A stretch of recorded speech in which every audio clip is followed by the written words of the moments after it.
జీవితమంటే కల కాదు, అది కవులు రచించే కథ కాదు.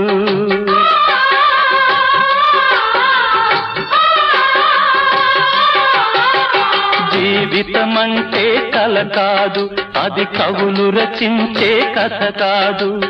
కనుమరుగైనది సిరి కాదు, అది మనదని తలచుట సరికాదు.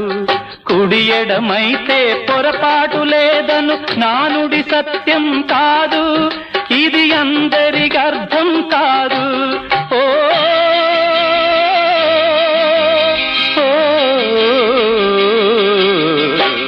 వేగు చుక్క మొలిచింది, వేకువ పొడ చూపింది, తూర్పు తెల్లవారక ముందే కాలం మాటేసింది, నా కళ్ళను కాటేసింది, కాలం మాటేసింది.